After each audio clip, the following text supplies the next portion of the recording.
Hello and welcome to the Padawan Podcast, Apocalypse Movies All Star Wars podcast where we geek out at everything from the galaxy far, far away, including movies, TV shows, comics, and more. Before we get started, I want to introduce the fellow rebel scum of mine. First up, as always, Jacob Bartley, a.k.a. Grand Moff Bartley. What's going on, man? I'm here to talk Star Wars, a little Darth Maul fan film, some Rebels episodes, a lot of great stuff going on in Star Wars lately, so I'm super excited. And C3GO himself, Gio Ramos. Yeah, the Force is strong today. It is. All right, well, let's jump right into topics. Got a lot to talk about today, a bunch of different variety Star Wars news. First up, a few weeks ago during the Oscars, Daisy Ridley was interviewed on the red carpet, and she revealed that Star Wars Episode 8 will indeed pick up directly following The Force Awakens. This has been a big question since the film was released. Obviously, through the Star Wars movies so far, there's never been a film that's picked up right after the previous movie. There's always been at least a year in between, up to a decade from Episode 1 to Episode 2. So let's just talk about it real quick. What does it mean for Star Wars? Obviously, we want to see that first conversation between those two giant characters at the very end of the film. Jacob, let's start with you. I absolutely love this, if it's true. We don't know if it's 100% true. You know, she might have just spoke out of context or something. But for me, this is exactly what I wanted. I would have actually been upset if we didn't see that, because I want to see that conversation. That was the ultimate cliffhanger, and they're literally on a cliff. For sure. But if I would have been actually really upset and in a bad mood to start Episode 8 if it started 2 years later. Maybe they could have done flashbacks, but I'm really curious. I wonder if the film picks up right then, and then the story just goes straight into it from that point on, or it starts right then, and then we time jump 2 years ahead. So I'm curious to see how that all works out, but just being able to see that conversation gets me so excited, and I'm very happy to hear it. Yeah, I kind of feel the same way. I think that obviously we want to see that first conversation, like what is said. You know, we want to hear Luke again after 30 years. Yeah. But I kind of tend to agree with you. I think that we will see that conversation, and then at some point right afterwards, there will be some kind of time jump. You think so? I think so. Yeah. I think there may be maybe there'll be a little montage of Luke training Rey, but it'll be over time, and then it'll jump.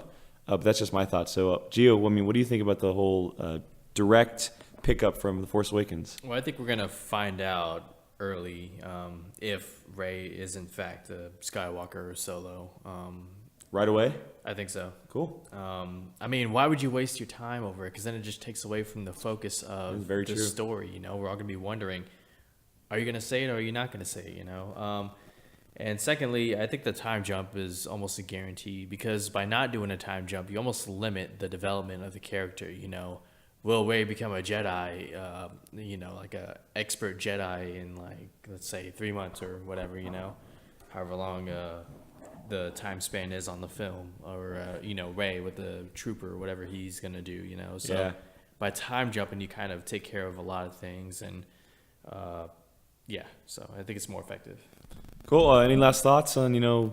Yeah, hearing you guys talk about it, I tend to agree that it will time jump. I wasn't sure, but I think it will, because it makes total sense we want to see that conversation and then maybe a training montage and then pick up 2 years later. Well, I think it helps too. I think it helps because if you did pick up right away, you'd have to explain or kind of give a backstory of how Finn is in the rebellion or the resistance. That's very true. Or if you time jump, you can just some time. The first shot of him could be in a battle somewhere. Yeah. So yeah, that goes more to this point. So I totally agree. Totally excited. All right. Well, moving on to a little bit of Rogue One news. So earlier this week at a shareholders meeting, Disney CEO Bob Iger, apparently they showed a little Rogue One footage, and we got a little description of the footage. I'm going to read off a little quick description of it. And it says, most of it was very quick. A shot of the black stormtrooper, possibly called Death Troopers, as previously reported. Another pic of that same style of helmet and armor, but all chrome, reminiscent of Captain Phasma from The Force Awakens. An image shows two AT-ATs that has slightly different look, with the door panel on the side of the body painted a light beige color. And a couple cast photos were shown, one of Felicity and Diego Luna, and another of Donnie Yen.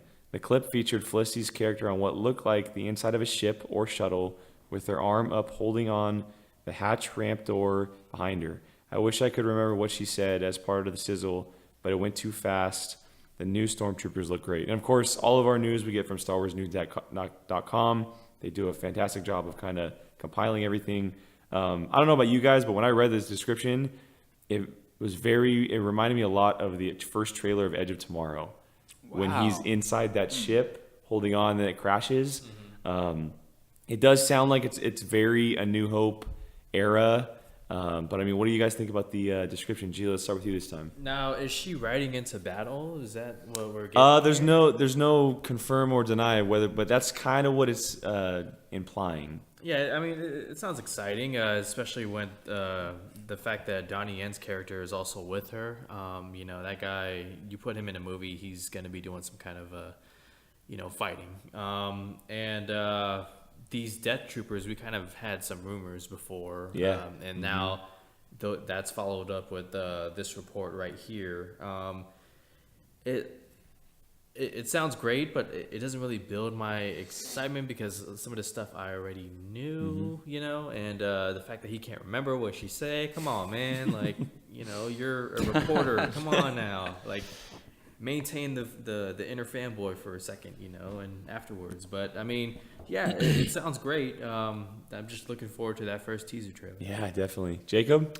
Yeah, I don't have any negative thoughts about it. It's really cool to hear. It sounds like Star Wars, and it feels like that time era. So if I could take anything away from this, it's just that they're getting the time era right, and they're going to make sure that without any words being said, that we know what time era this is taking place in. Because we know, the AT-ATs, the AT-ATs aren't really around in Force Awakens time period. So when people see that, they're going to automatically think to A New Hope, to Empire. So I love that. It does really, now that you mention it, it does sound like that scene in Edge of Tomorrow when they're the one that keeps repeating when they're riding in, they're holding on onto a latch or something. But I'm curious to what it says about her character because, I'm wondering if she's like a full-fledged soldier. Like if she's just been training all her life and she's a soldier, or, I was always assuming that she wasn't a soldier, but she was kind of training, maybe behind the scenes with her dad or something. And,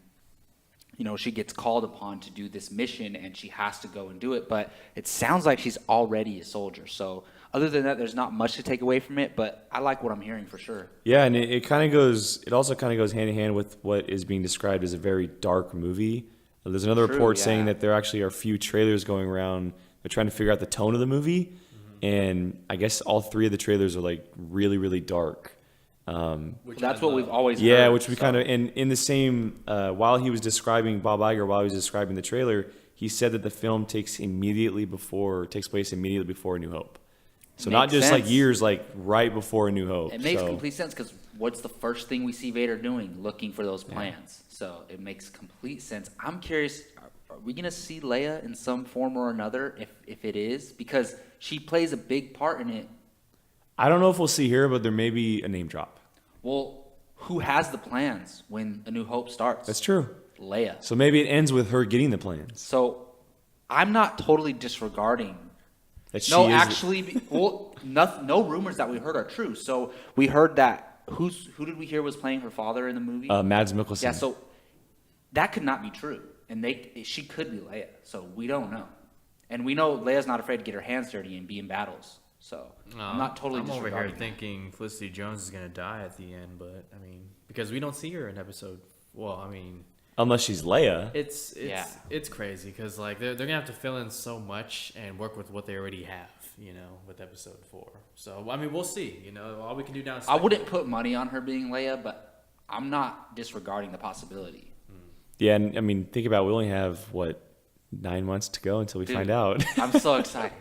Yeah, all right. Well, sticking with little Bob Iger at the same shareholders meeting, he actually revealed that the Han Solo spin-off movie, it will in fact chronicle Chewbacca's origin story, which we've all kind of expected, but now that we have official news, it will explore both Han and Chewie's origin. I mean, what do you guys think about it? I mean, kind of expected it, and it sounds like it's gonna be that little friendship movie that we've always wanted. So yeah, I always assumed that if they're gonna do. They're gonna probably do a Han Solo trilogy, especially if the first one's a hit. I think so.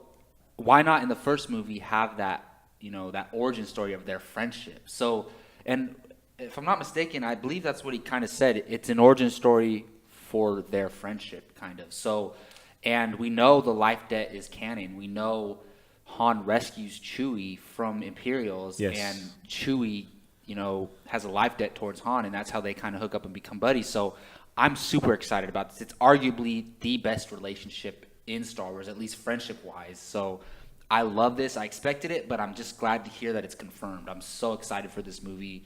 And when does it come out? 2019? 2018. Right? 2018. Because Episode 8 is 17 and Han Solo 18. Not that far away. Yeah. So, I love this. Yeah, I'm with you. I mean, I agree. I think it's one of the best friendships, if not the best in the Star Wars universe. And, now that, spoiler, after The Force Awakens, we don't get to see that anymore.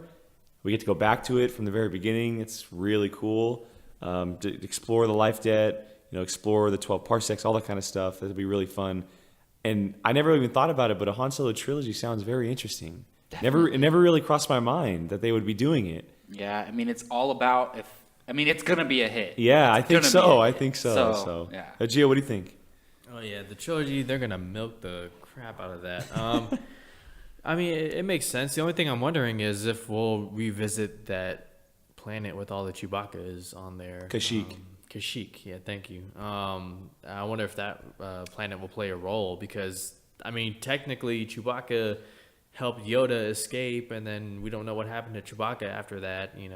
Maybe he got caught by the Imperial forces, and his other dude got killed off. Because they were looking for. Maybe that's where he got captured. Revenge of the Sith. That's maybe that's where he got captured. Yeah. So. Because when we think about it, Han Solo's about the age at that time they would be in this spin-off movie. Yeah. 10 years? Well, I guess 20 years, but... Yeah. I think Chewie's going to be captured when we meet him already. Maybe that's how they open the film.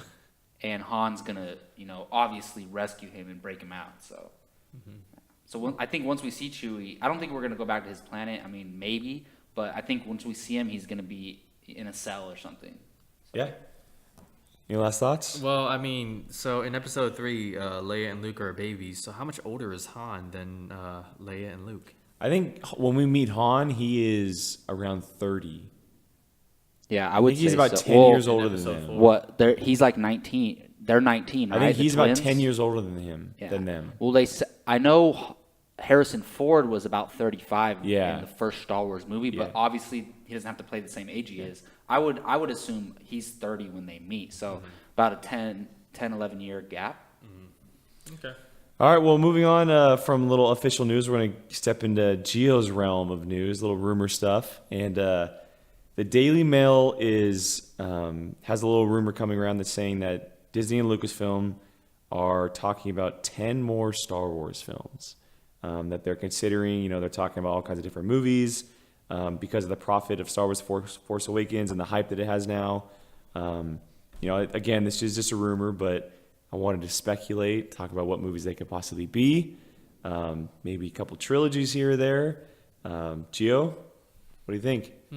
Well, so does that include the already 5 that we have? See, we don't know. No, we don't know. It's a rumor. So how about for the sake of the argument, without the ones we know about? Okay, I think you're gonna get a Boba Fett. Well, has that been announced? It was pulled, and it was announced, and then they pulled. Yeah, we don't know if it's gonna happen. Okay, well, I think you're gonna get a Boba Fett. You're gonna get an Obi-Wan. You're gonna get Knights of the Old Republic. That I'm curious if they're gonna explore the Netflix, movies because Netflix has been making moves. They just picked up David Ayer's Will Smith. Well, I don't think if Star Wars goes to Netflix, it'll be a series. Yeah, I don't think a movie would go there. Like a show. Okay. Yeah. And then of course you'll have your episodic films. 10, 11, 12, right? 10, 11, 12. Yeah. What do you think about that they're already considering 10 more Star Wars movies? Oh, too early? Too late?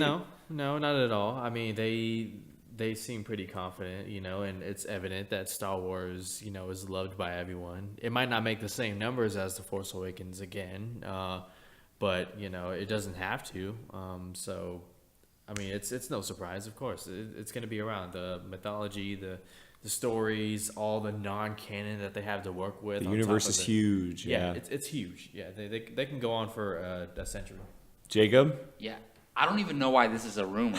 I guarantee you it's 100% fact that they maybe not have 10 movies in pre-production, but they have at least ideas for at least 10 movies aside from the episodic films. I agree with Gio. I think we're going to get, I hope and want, and I do believe we're going to get an Obi-Wan Kenobi trilogy of films because he is one of the cornerstones of the Star Wars franchise, hands down. So he's my favorite character, so I'm excited for that, and I hope they announce it soon because, you know, I mean, Ewan McGregor is going to age perfectly into this. It's the perfect time, and they can age him up, age him down, however they want. I'm excited for that. I'm really curious to see a Knights of the Old Republic. I think that could be amazing. Maybe that fits into a Netflix series, but I would kind of rather see a movie because I'm dying to see that era of Star Wars. It's born for the big screen. I think so, it's too. Born for the big that screen. Would be amazing. But the one I want to see a movie called Lords of the Sith. And it doesn't have to be directly based on the book, but I want to see either Palpatine and Plagueis story or Palpatine and Vader story. Something around there, something that has to do with the Sith, something to where, yes, these characters are considered bad, but in this story, it's about them and what they're trying to accomplish in that story. So I want to see something revolving around Siths, and please put Darth Maul in the Obi-Wan movie. I think they will. I think so too. I 100% agree with you. I think an Obi-Wan trilogy is coming. I think that the fact that Ewan McGregor came back to just do a little slight cameo in The Force Awakens is a little hint at that. I think an Old Republic movie is on the way as well because there are clues all over the new Star Wars. We just watched the new episode of Rebels. Now, you don't know this, but there is Old Republic stuff all over that episode. Really? Yeah, and we'll talk about it a little later on. But it makes sense, you know, and think about it. And Disney as well also has Marvel under their umbrella. And it was reported a few years ago that the Marvel Cinematic Universe was mapped out for like a decade in Kevin Feige's office. Mm-hmm. So it only makes sense that Disney and Lucasfilm would try and timeline this thing out. Yeah. Because it's going to be successful either way. It's Star Wars. I mean, The Force Awakens is clear of that. So we all agree there's, you know, this doesn't even have to be a rumor. It's just, it's obvious that they're at least have ideas for 10 movies. Because I think so. If there's one thing in Hollywood that's a sure thing, it's a Star Wars property. Well, I mean, you know, Han Solo spinoff in Episode 8 could bomb, you know? I mean, we don't know. Well, you know? maybe not financially, but I think any movie has the potential to be a bad film. Yeah. So, hypothetically, the first Han Solo spinoff could be a bad movie, and then wait a minute, let's maybe not do a Han Solo trilogy. Let's just put Han in a different story. And I actually don't think they're going to do a Boba Fett film because I think they realized that Boba Fett you can't really make one single story revolved around him. I think he'll be an important character in one of these anthology movies. So cool. All right. Well, moving on, going back to a little bit of Force Awakens. J.J. Abrams, while I think it was for 10 Cloverfield Lane doing some press, he revealed to Slash Film that his one regret from The Force Awakens, we talked about it during the review, he regrets doing the scene where Rey and Leia they hugged after the fall of Han Solo and having Chewbacca be no part of the scene, kind of just walking out in the distance. He said he regrets doing it that way. He thought it would have worked out a little bit better than it did. And, you know, I just kind of want to get your guys' thoughts, what you think. We talked about the scene before that, you know, Chewie he wasn't involved in the fall of Han Solo. Like, he wasn't really there around for when everybody was kind of sulking for him. So, Jacob, let's start with you, man. What do you think about JJ coming out with this? I understand why he's saying he regrets it, but I don't think there's anything to be regretful about, honestly. After the second or third time watching the film, I totally understood that scene. And I know a lot of casual Star Wars fans were asking me, like, why did they hug each other like they already knew each other? And you got to understand how the Force works. They can sense the Force around each other. When Han died, Leia felt it. That's why they went back to their base and showed Leia sit down and put her hand on her head because she felt it. All these Force users could sense each other and feel each other. So and J.J. Abrams even says that they were mourning over their mutual loss. Over this time of this journey in that movie, Rey became really close with Han, and obviously Han is the love of Leia's life. So as soon as they saw each other, they can feel them both like really mourning it. So it makes total sense. And he even said that Chewbacca was going off to make sure that Finn was okay. So that makes total sense to me too. So he says that he doesn't like the way he executed it because he didn't know if other people understood it. But I think if people just take a second and try to understand the scene, that it really fits in. So I don't think he has anything to regret. I actually really like the scene. It makes complete sense to me, but that's coming from someone who understands Star Wars, who understands the Force and everything. So and Chewbacca was mourning Han's death. They a little bit after that, they show him whimpering in the base. Yeah, before R2-D2 woke up. Exactly. Yeah. So I think there's so much going on that they kind of had to rush through it. But overall, I actually like that scene, so I don't see any problems with it. See, I personally would have liked to seen like Leia maybe give Chewie a hug. I understand him going off to, help Finn, and maybe they could have done it in a way where he's running instead of just walking by, change it a little bit so it makes it a little bit more kind of brings the urgency up. Yeah. But I see where he's coming from. It wasn't received well. People were, why is Chewbacca not getting the love, blah, blah, blah, stuff like that. But it does make sense. Leia and Rey, they're both strong with the Force. Yeah. And like you said, he acknowledges that in his interview.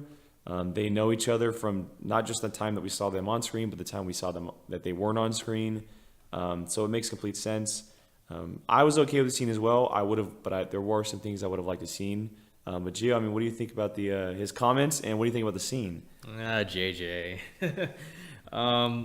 I'm a little conflicted. A part of me understands why Leia and Rey are hugging, as Jacob explained, like a boss. But come on, Chewie and Leia, you guys spent an entire original trilogy together. Leia hugs Chewie first before even talking to Han when we first see them in The Force Awakens. Han Solo, your husband just died. Your practically brother-in-law, best friend, his best friend is there with you. You guys deserve a moment together. We need to see that because there's so much established history between those two characters. Now, does it really bother me to where I'm like, yeah, no, of course not. But it's just, I don't know. I would have liked to see that, as someone who, I wasn't around when the original trilogy was there, but I recognize its greatness and, why it was such a phenomenon. It's because of those characters, So I feel like, maybe you should have done something a little differently, at least a pat on the shoulder, or something, or I don't know, something like that. I don't know. I get what he's saying, but, could have done it a little bit better. You know what? I actually agree. I do think they should have, after that initial scene of Rey and Leia hugging, and they could have made Chewbacca running with Finn. A little tweak. And then after that, show Leia and Chewbacca interacting. Right. I would have loved to seen that. So I agree. As far as that goes, it's pretty much the only thing missing from that movie is that showing them together. One of the big questions after watching The Force Awakens was there was no memorial for Han. There was no real remembrance of him at the end of the movie. It kind of just moved forward. If they had tweaked that scene a little bit, made Leia and Chewbacca kind of come together, would it have put that word to rest in a way? Would we still be wanting some kind of memoriam for Han if they did that? Yeah, come on now. Even Thor's mother got a little thing in Thor: The Dark World, do not something like that where you got to take 10 minutes of the movie just for that, but a little something, like a 21 guns, shoot, whether it's blue, right? Or something, something like that, They don't have his body. That's true. First of all. True. But also, I feel like there's so many memorials in Star Wars movies in the past that they're kind of let's kind of just stay away from Qui-Gon, that. Exactly. Yeah. We've seen a lot of those, so let's stay away from it. I totally understand. I do think Han's death was a little bit glossed over, but there's so much going on, and they had to cover so much after his death that I'm not 100% mad at it, but I do wish, hopefully in Episode 8, there's a little bit more recognition. Luke and Leia mourning over Han's death would be something I really want to see. Well, we do know that Harrison Ford is coming back for some kind of flashback scene, so maybe it's obviously not going to be some kind of memorial or something, but we'll get a little bit more Han in there. Maybe it's Han or Leia and Luke coming together, remembering him or talking about him. About some moment with them, and it flashes back. I can totally see that. All right, well, moving on and staying with a little bit of Force Awakens. Last week, all the Blu-ray for the Force Awakens came out. We got all the details on it, when it's coming out, the bonus features. We're gonna run through them real quick. And on the Blu-ray, the bonus features include The Secrets of the Force Awakens: A Cinematic Journey, which clocks in at 70 minutes. The Story Awakens: The Table Read, which is very interesting. Crafting Creatures, Building BB-8, Blueprint of a Battle: The Snow Fight, which is the final battle between Kylo Ren and Rey. ILM: The Visual Magic of the Force. John Williams: The Seventh Symphony. And then the deleted scenes include Finn and the Villager, Jakku Message, X-Wings Prepare for Lightspeed, Kylo Searches the Falcon, which is the big one, Snowspeeder Chase, Finn Will Be Fine, and Force for Change, which was the very first thing we ever got on Star Wars way back when. So Gio, I'm going to start with you, man. What do you think about the bonus features? Anything stand out to you, and what are you looking forward to the most? I don't see no Rey and Poe in there for deleted scenes. Wonder why they're keeping that out, because it doesn't work. It's canon. It's in the novel. Just saying. But this is excellent, man. This is awesome. It's like a own separate movie, you know? Yeah. You're like getting two movies in one. I'm excited about the John Williams' Seventh Symphony. Last podcast we were on before we talked little about, tease, the thing. That's awesome. And the table read, I'll be excited to see that. You know, all of them sitting together probably for the first time. Maybe. Well, I think that'll be video of the first photo we got, that black and white photo of them in the circle. So just they're talking and reading the lines and laughing. Yeah, that'll be cool. Yeah, it'll be cool. This is all awesome, man. This makes the Blu-ray so worth buying, because you get those Blu-rays where they have like audio commentary, one or two deleted scenes, and then that's pretty much it. This makes it worth it. And I'm even surprised that the Blu-ray is coming out next month. I had someone at my hotel job ask me, "Is Star Wars still playing in theaters?" I'm like, I thought about, wait, the Blu-ray is coming out. I'm not sure. It is still playing. Still in theaters. That's crazy. So yeah, this is all awesome. Jacob? Yeah, I mean, how can you not be excited about this, especially if you're a Star Wars fan? Look, I'm going to buy the Blu-ray no matter what, because I like to own physical copies of my movies, but this is some great stuff. I'm curious, Secrets of the Force Awakens, it's over an hour long. What is that going to be? And we've actually heard about these deleted scenes before. We have. We talked about them on last podcast. Like over a month ago, we talked about them. So nothing surprising there, but I'm going to be excited to see them, but I'm more excited because who knows if these are actual canon, if these deleted scenes, unless they're in the novel as well, they're probably not canon, but it'll be cool just to watch them.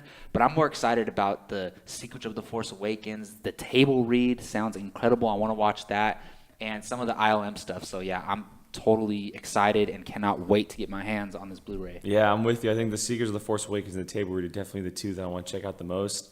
The deleted scenes, interestingly though, there isn't, when we talked about those scenes a few weeks ago, the scene where Maz Kanata uses the Force, that scene is not in there. Yeah. Which is interesting. Well, I think maybe they didn't ever finish the scene, like the visual effects and everything. Maybe. Or maybe they don't want people to, think maybe they canon. decided not to have her have Force abilities, and they don't want people to get confused and think that it's canon. Or maybe they're saving it for a big reveal in episode 8 or 9, so...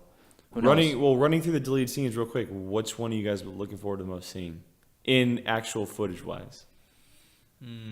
Probably Kylo Ren searches the Falcon, because that's very meaningful. Yeah. But also I want to see Finn Will Be Fine, because other than, we see him hooked up to a machine, like we know he's alive still, but we never got like a clear-cut confirmation, like Finn will be good, he just needs... Yeah, he got friend-zoned, and then we saw him... Yeah, he got friend-zoned, so maybe he won't be fine, because...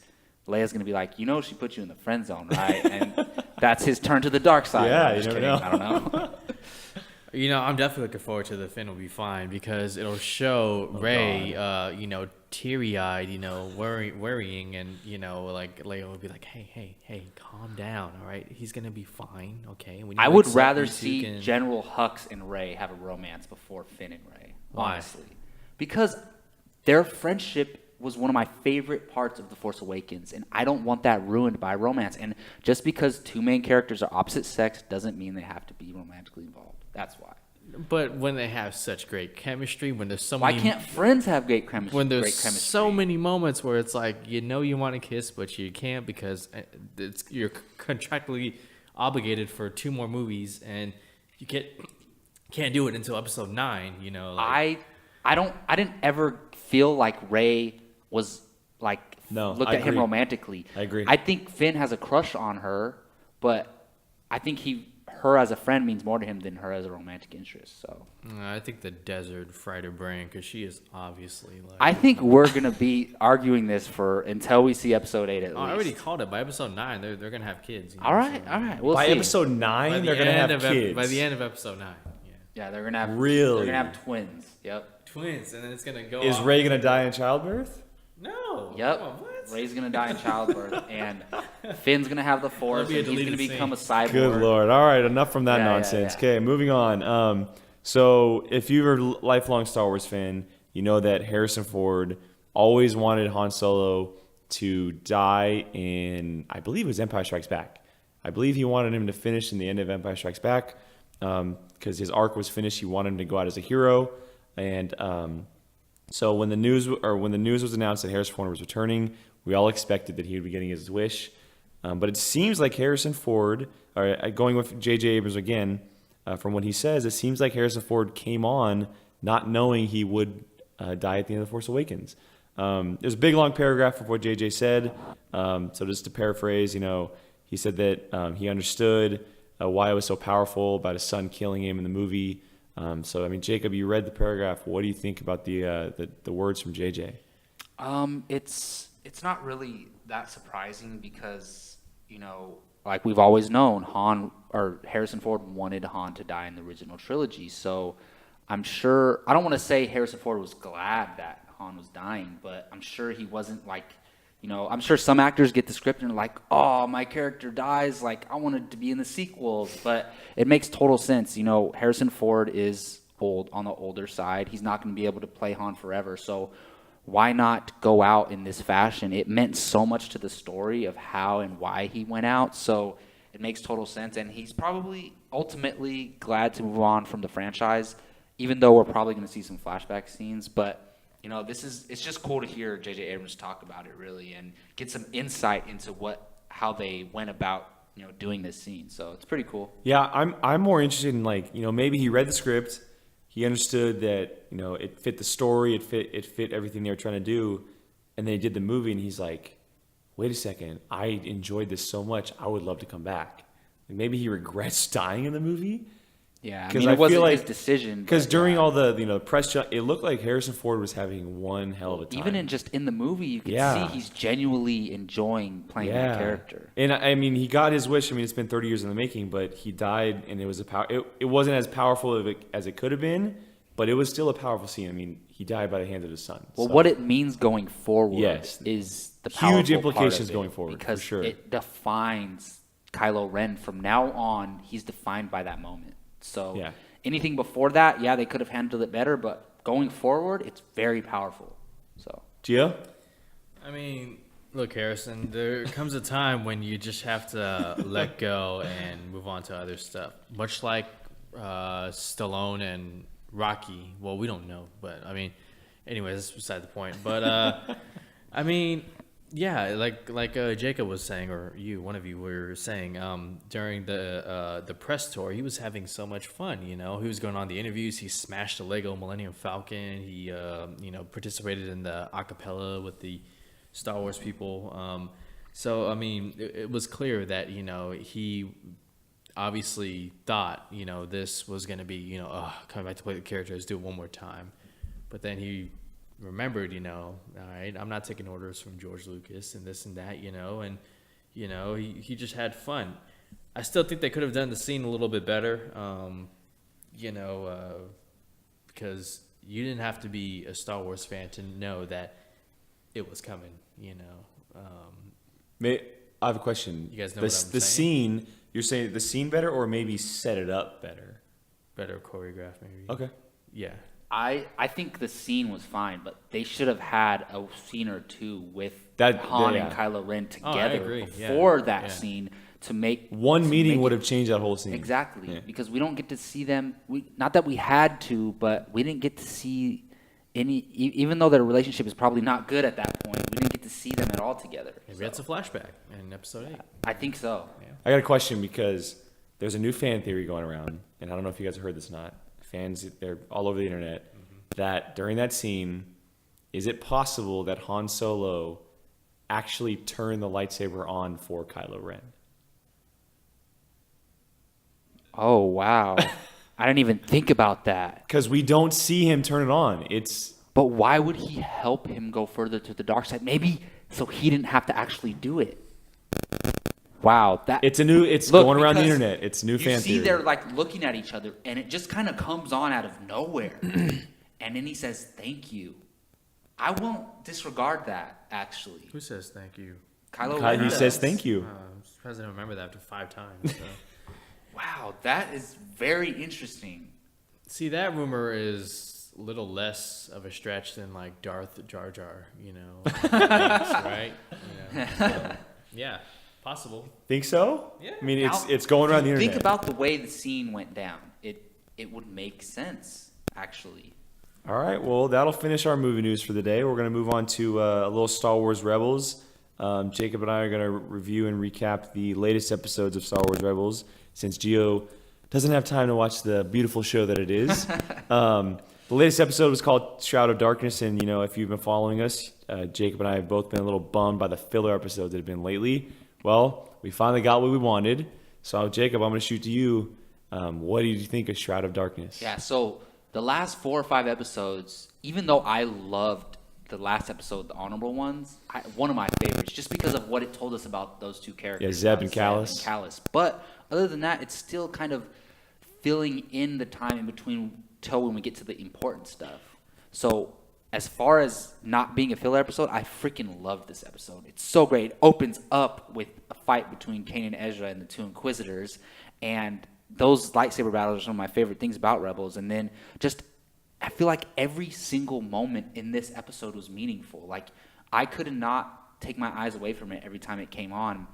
Well, you got up off your seat and sat on the edge of the couch during one specific important moment. I mean, do we talk spoilers on this? Well, if you don't, let's go full spoilers. Yeah, so spoilers. So spoilers if you haven't watched Shroud of Darkness yet. But Kanan officially gets knighted as a Jedi. And that's so awesome because one of the things they always keep mentioning in this show, and something that us fans are aware of, is that Kanan never finished his training. And he never became a full-fledged Jedi. And he was finally granted that by one of the temple guards who used to be a Jedi. So I'm very happy. What does that mean going forward is what I'm wondering. And, there was so much meaningful stuff between we finally get to see Ahsoka. If what's going to happen to Ahsoka is what we all think, that she's going to meet her demise at the end of this season, why have they not had her more in this season? So I'm thinking maybe she doesn't die, but... Well, we'll talk about that when I say... If she actually does die at the end of this season, depending on how it goes, I'm going to be a little disappointed because she's not really in that much of this season. She's barely in it. I agree. I totally agree. But I love seeing her. I love her as an adult. She's freaking awesome. And I just love seeing Kanan, Ezra, and Ahsoka together. I loved the hologram of Anakin. I love how it's his original voice, and he starts talking to her like, "Where did you go? Why did you leave me?" And it got me thinking, when they did the prequel movies, I don't know if George Lucas had Ahsoka already created in his mind yet, but who knows? He has so much story, but we didn't know about her yet, right? So I'm wondering, like, looking back at it, if she was around, maybe it could have prevented him from turning to the dark side. And he says, "Where were you when I needed you the most?" Yeah. And maybe if she was there, maybe she's the one person who could have stopped him from becoming more than Obi-Wan Sith Lord, because he cares a lot about her. So, but overall, I freaking love this episode. These are the type of episodes that I want to see more often in Rebels, and I think there's only 4 episodes left, so they better be good. There are 4. There better not be a filler episode in between. No, I don't think so. But I echo everything you said. I mean, it was really a flawless episode. I couldn't really find anything wrong sorry with if I it. mentioned everything you wanted to mention. No. Don't worry about it. I mean, it opens up, right into it. It gets right into it. You see their relationship, and again, we talked about it a few weeks ago, but how much Kanan and Ezra have grown together. Yeah. And as Master and Padawan, literally. That's awesome. And it's really fun to see how their abilities go hand in hand with each other. And then like you said, the relationship between Kanan, Ezra, and Ahsoka is really fun to see. The three of them together, going into the temple. I love that. It does suck, but I love that Ahsoka steps back and says, "No, I can't do it. I'm not a Jedi anymore." And she leaves it up to Ezra and Kanan, even though they're the least experienced out of them. And the stuff with Yoda's great. I didn't mention Yoda. The Jedi, I love that the Jedi Temple Guard is great. Which is interesting is you had asked me after the episode, I said no at the time, but I'm thinking about it. Is that in the Inquisitor? Like that could possibly? Do you think that could possibly be the Inquisitor? Well, I'm wondering. I thought it was. See, I thought it. I didn't think. I just thought it was another. So what does that mean? Of his kind? What does that mean, though? Yeah, I don't know. Because it looks exactly like him, not just the same race. So he survived that fight at the end of season 1. Yeah, I don't know. And was he good the whole time, or do you remember what the Inquisitor says to Kanan before he dies? He says something along the lines of, I forget what he says, but he says something like, "You've done what I wanted you to do," or something like that. So, and with his lightsaber, like it was so unique. We saw in this episode how many lightsabers are in that temple. Yeah. So all the number of lightsabers. Was that Inquisitor, or was he just trying to push Kanan's limits that whole time? It opens up many doors. And remember when the other two Inquisitors first see him, he says something Inquisitor. I think he says like Master Inquisitor or something like that. Yeah. So is that him? It might be. Maybe he was a Jedi Temple Guard the whole time. So what does that mean? That means he played Vader. That's Think crazy. about that. But one thing I did want to mention, because I told you, or we talked about it earlier in the show, but in the episode they mention, or Yoda mentions Malachor. He says, "Find Malachor," and Ahsoka says, "No, it's a place." Well, Malachor is heavily used in the Old Republic days. I was going to ask you, what is Malachor? Heavily used in the Old Republic days, but it's where Kylo Ren finds his lightsaber. Really? And that means that's the planet where Ezra is at with the crossguard lightsaber. So the question is, here's the question. Is that lightsaber Kylo Ren's with a different crystal? Could be. But that's when the connections are now there. Well, obviously Ezra's not Kylo Ren. We know that, but I still think Benicio del Toro's character in Episode 8 could maybe be Ezra if they're not afraid to bring characters from the animated to the live action, which they should not be. But and that would make sense. What if he gave that to Kylo Ren? Well, now here's even a better theory. Like you're saying that crossguard to give it to Kylo Ren. What if Ezra is Snoke? Yeah, either way. It would make sense. Or what if Kanan's Snoke? That's true too. And what if Kanan kills Ezra, and then something like that would turn someone to the dark side, and then he takes his apprentice's crossguard lightsaber and gives it to his next apprentice. Which there's so many possibilities. Well, this episode obviously it fulfilled our dreams. No more filler episodes. Yeah. So does it excite you for the rest of the season? Does it Definitely. get you excited? If they keep this up, they have to. There's only 4 left. They have to keep the stakes and the importance of what's going on in the episode from now on to the end of the season, or else if we get another filler episode, I'm gonna be really upset, honestly. Yeah, so let's talk about the next episode. We have a few descriptions of the final 4 episodes. The next episode, which airs next week, is titled "The Forgotten Droid," and it's when Chopper gets left behind at an Imperial outpost. He forms an unlikely friendship with an Imperial droid and discovers a base location for the Rebels. The next episode after that is called "The Mystery of Chopper Base," and is described as Kanan, Ezra, and Ahsoka are prepared to depart to unravel Vader's secret, while the Rebels find a way to fend off the predatory creatures that occupy the planet.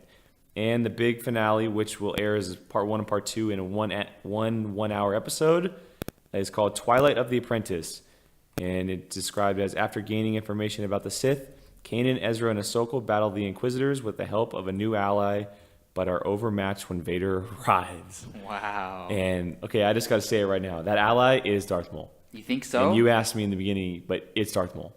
And you know for a fact. I'll put money on it right now. And so is he going to be fighting with them? that means we're getting a Maul Vader showdown. Oh, I hope so. A Maul Vader showdown. I always have dreamt of that. I hope Darth Maul doesn't die, though. Because here's the thing, though, because just like when Ahsoka left the Jedi Order, she is no longer a Jedi. In the Clone Wars, Maul is stripped of his Sith title, which means he's no longer a Sith. He's just a Dark Force user, and we which don't now know he's what playing has on his happened own side. to him since then. Yeah. So, and I think the title Twilight of the Apprentice, I think that points straight to him, not Ahsoka. Really? Yes. Okay. I mean, new ally. It sounds like it's going to be Darth Maul. So I don't think he's going to be a full-fledged good guy, but I think he's going to be working with them in his own interest. I would love to see a Vader Darth Maul fight. Are you joking me? That's insane. And it's funny because when did they first see each other in the Phantom Menace? Yeah. Technically, yeah. you know? So that's really interesting. Like I said, it worries me a little bit because the Forgotten Droid and the Mystery of Chopper Base, they sound like filler episodes. They do. They really do. And like I said, well, I don't the mystery of Chopper Base doesn't to me because it says Kanan, Ezra, and Ahsoka prepared. I think that's where they find Maul. I think that'll be the first time we see Maul. So I hope, and I'm wondering. So we heard a while ago that there's going to be a droid in Rogue One, and I'm curious, what if that's the droid that Chopper meets? It could very possibly be. So we'll see. I mean, I'm just excited overall for the end of this season, and I think it's going to go out with a bang.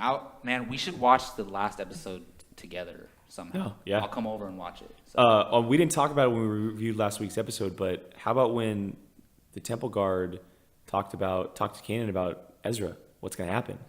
Yeah, I'm wondering because we've all thought that Maul would be be a part in pulling him to the dark side. Well, was he just testing Kanan though? Because maybe we see that he was kind of just messing with him the whole time and wanted to see, what he says about what was going on, to grant him. Will that play into these final episodes? I think so. Yeah. I mean, the possibilities are open for anything really, but I do think it will. Yeah, I mean, we all know that there's some type of hatred and darkness inside of Ezra. We can see it. And even Yoda warns him that if you keep going down this path, the darkness is going to overtake you. So, yeah, I definitely do. Gio, got a question for you. I mean, you heard about these descriptions. I know you don't watch the show, but what do they sound like to you? Darth Maul, Vader, Maul possibly showing down Ahsoka. Well, I mean, you talking about like Darth Maul against Darth Vader? There's a possibility. I mean, if there's anywhere to do it in a Rebels episode, where you can kind of animate this and make it more, believable. Believable. I guess that's the word. Yeah. Ahsoka will die probably. I don't know. I hope not. Next season, probably. I mean, nobody wants to see her go, but this thing needs to start taking some chances. Oh, by the time the show is over, she'll be dead, but maybe not this season. Yeah. So, but I definitely want to see a Maul Vader thing. Will that get you to watch the show? I will watch the show, but he was watching it for the first half of the season. Catch up, guys. Started his new job, so. I just can't wait. That'll wrap up this episode of the Padawan Podcast. I'd like to thank both Jacob and Gio for joining me today. Jacob, where can I find you online? You can find me on Twitter at @JacobBarley_, on this Apocalypse Movies YouTube channel. Subscribe, hit that like button, please. We really appreciate it. Gio? You guys can find me on Twitter at GioRamos24 and on apocalypsemovies.com every day. You can find me at apocalypsemovies.com every day. Qui-Gon Jake on Twitter and Instagram. Check out our new trailer reviews, our new movie reviews we're doing. A lot of good things over here at Apocalypse Movies. And until next time, may the Force be with you.